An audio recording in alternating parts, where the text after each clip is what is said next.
Look, why did my mom make me eat 8 servings of bread in a day in 1998? Because the government told her to. That's not comforting. It's historically accurate. I just googled the old food pyramid and it looks like it was designed by a bakery. Bottom layer, bread, pasta, cereal, rice. That's not nutrition, that's an Italian hostage situation. And now they've changed it again. So either the science evolved or we were all in a 40-year carbohydrate cult. Those are not mutually exclusive. Cool. So today we are asking, was the food pyramid wrong? And if it was wrong, who made it wrong on purpose? This is why they don't invite us to government briefings.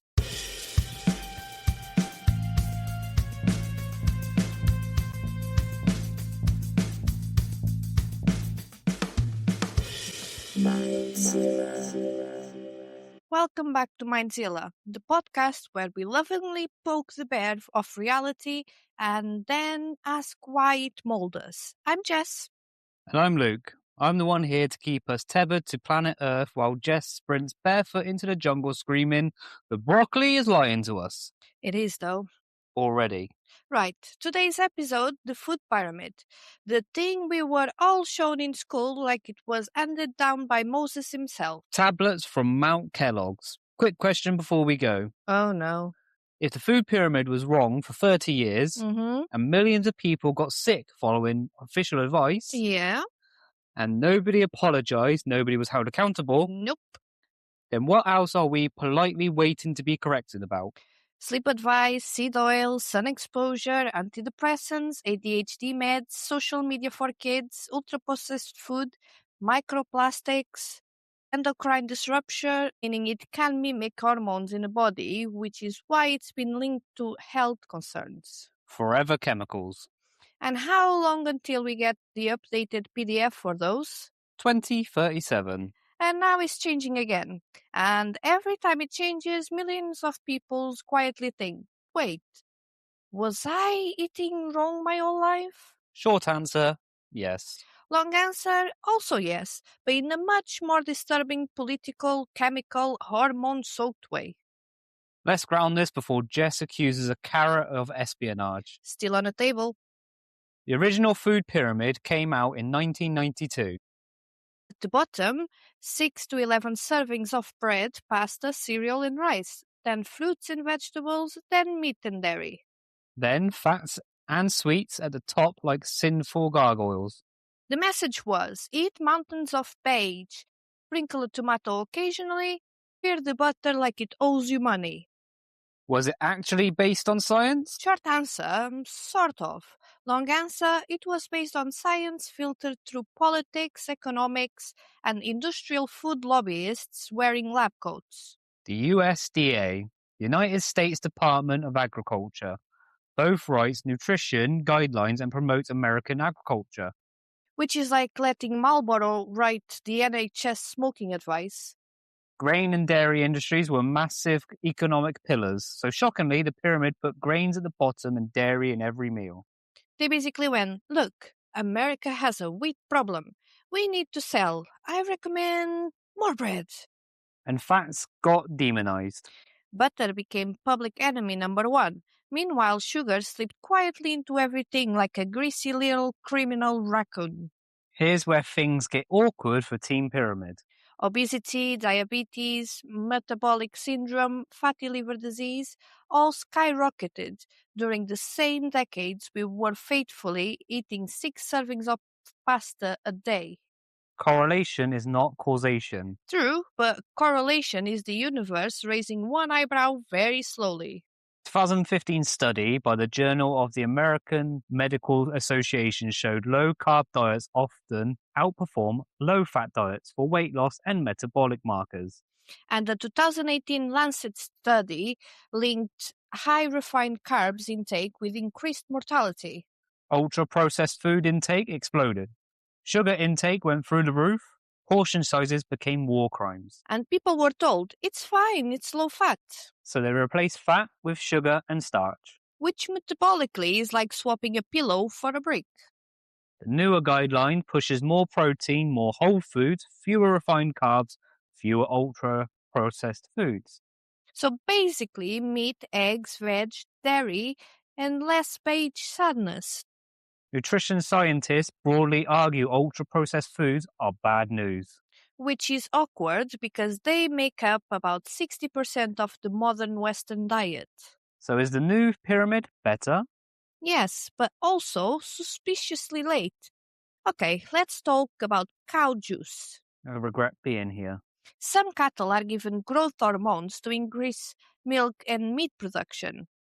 In the US, certain hormones are legal. In the EU, many are banned.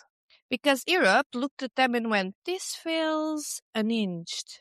The official position is that hormone residues in food are too low to matter. But endocrine disruptors don't always work on a neat dose response curve, meaning tiny amounts can still mess with hormone signaling, especially in children. Livestock are routinely given antibiotics, not just when they're sick, but to prevent disease in overcrowded industrial farms, which contributes to antibiotic resistance. So your chicken nugget is part of a larger microbial apocalypse. Let's talk about plants, because even the lettuce isn't innocent. Pesticides are used to increase yields and prevent crop loss. Some are linked to neurological harm, cancer risk, and hormone disruption in animal and lab studies. Regulators set safe limits based on, you guessed it, industrial funded studies and older toxicology models, And assumptions that we're only exposed to one chemical at a time. which we are not. Now, the silent assassin food packaging. Plastics can leach chemicals like BPA and phthalates, which are endocrine disruptors. They also interfere with estrogen, testosterone, thyroid hormones. So, your microwave meal is basically endocrine roulette. Ultra processed foods contain emulsifiers, stabilizers, flavor enhancers, artificial sweeteners. Many of which were never tested for long term human consumption. A big 2019 French study linked ultra processed food intake with higher cancer risk. And the 2022 medical journal meta analysis tied them to heart disease and early death. So, are we being poisoned daily? Here's the honest answer somewhat. We are exposed daily to low level chemicals that disrupt hormones, alter gut bacteria, accumulate in tissues, and interact unpredictably. But that's not the same as everyone is doomed by Tuesday. It's chronic, subtle, and systemic harm. Death by 1,000 snack packs. Before we set fire to the USDA on the village green, credits where it's due. Modern guidelines finally admit ultra processed foods are bad news. Yes, that's real progress. Even the World Health Organization backs this now, They also now encourage more fiber, more whole foods, more vegetables.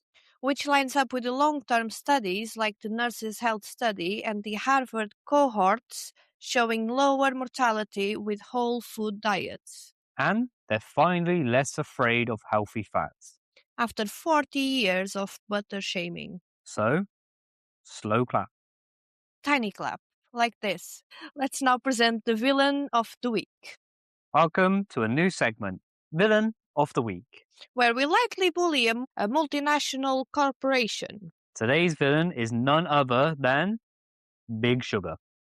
The same industry that paid scientists in the 1960s to blame fat for heart disease instead of sugar. Which is not a conspiracy. That's documented history. They basically went, what if we ruined everyone's pancreas instead? Sugar then flooded into low fat foods. Yogurts became desserts in denial. And kids' cereals became crack in a cardboard box. So, congratulations, Big Sugar. You're this episode's big villain. Your prize is eternal side-eye. And because we are a conspiracy podcast, here's the real conspiracy. The industry influence on guidelines. Regulatory capture, profit over prevention, under testing of chemicals. Delays in banning known hazards. That's not sci fi, that's capitalism at everyone's expense. Time for listener panic mail. A little ray of sunshine, such a gloomy episode. where we answer fake emails from real anxiety. Email 1, subject, should I throw away my air fryer? Yes, burn it, bury it, salt the earth. No. An air fryer is just a small convection oven. That's exactly what the government oven would say. It's fine. Just don't use plastic trays and don't cook ultra processed beige food 24/7. Fine, partial pardon. Email 2, subject, is spinach a CIA op? Finally, someone asking the real questions. I think everyone can guess who came out of the emails idea from this one. And, no Jess, spinach is just spinach. Counterpoint, Popeye propaganda, and suspicious iron narratives. You are banned from vegetables. Email 3, subject, can I still eat Haribo? No, straight to jail. Yes, occasionally. It's basically flavored plastic bear meat. Everything in moderation. Even despair. Okay, that's it for the fake emails. Back to the episode. You don't actually think all modern food is poison. I think it's suspiciously poison adjacent, People live longer than ever. with more chronic disease than ever, We eradicated scurvy. and replace it with depression and IBS. You are not allowed near policy. Let's get to some practical takeaways so we don't all cry. Eat mostly whole foods. Reduce ultra processed foods. Wash produce thoroughly. Choose organic when you can. Don't microwave plastic. Alright, before we go, this is the part that made me genuinely angry. Oh no, Angry Jess means spreadsheets and vibes. So, from roughly 1980 to about 2015, governments all over the Western world told people the same thing. You mean bread good, fat evil. Exactly. Low fat everything, high carb everything. 6 to 11 servings of grains a day. Avoid butter, avoid eggs, avoid red meat, drink skim milk like it's holy water. I remember margarine propaganda. Same. They told people to replace butter with industrial seed oils. They told people to eat cereal for breakfast, sandwiches for lunch, and pasta for dinner. That's not a diet. Obesity rates exploded. Type 2 diabetes exploded. Fatty liver disease exploded. Heart disease didn't go away. Depression and anxiety skyrocketed. The exact opposite of what the pyramid promised. Yeah, and the scariest part? What? The data showing this wasn't subtle. By the early 2000s, researchers were already screaming that ultra-processed food, sugar, and refined carbs were driving metabolic disease. So why didn't they change the guidelines sooner? Because the grain lobby, the sugar lobby, and the processed food industry were still making billions. Capitalism jump scare. So instead of admitting the pyramid was wrong, they quietly kept it going for 30 years. Oh, 30 years of people doing exactly what they were told and getting sicker. so it wasn't just a mistake. It was a mistake that refused to die. Because it was profitable. Exactly. That's not incompetence, that's negligence. Allegedly. And here's the bit that broke my brain. Oh no. Even after they knew sugar and refined carbs were a problem, they just changed the marketing. How? Low-fat cookies, low-fat yogurts, low-fat snacks, Which just meant. more sugar. So they doubled down on a thing that was killing people. Yes, That's evil. allegedly. This episode is a hate crime against my childhood. And that's why I don't call it the lost decade, What do you call it? the lost generation. Oh, And this is a part that tipped me from suspicious to furious. no. This is spreadsheet level anger again. So, after 30 years of low-fat, high-carb advice, after obesity, diabetes, fatty liver disease, and metabolic syndrome exploded, They apologized? no, Of course they didn't. they just quietly changed the guidelines. No press conference. No apology, no accountability, no responsibility. So they gaslit an entire generation and then just updated the PDF. Yes. That's actually insane. Imagine any other industry doing this. Like what? Imagine if Boeing said, yeah, so it turns out our planes were designed wrong for 30 years. Anyway, here's a new model. And didn't ground the old ones. Didn't compensate victims, didn't admit fault, didn't even say sorry. That would be criminal. Exactly. But when it's food policy, nobody's legally liable So millions of people followed official advice. and got sicker, and nobody is accountable. That feels dystopian. Welcome to regulatory capture. So what did they actually do instead of apologizing? They reframed it as the science evolved, which it did. But that's not the same as saying we were wrong and people were harmed. So it's not growth, it's legal insulation. Exactly. That is diabolical. And here's the real kicker. Oh, God. Some of the same institutions and researchers who pushed the original pyramids, Are still in charge. yep, That's like letting the arsonist redesign the fire safety code. exactly.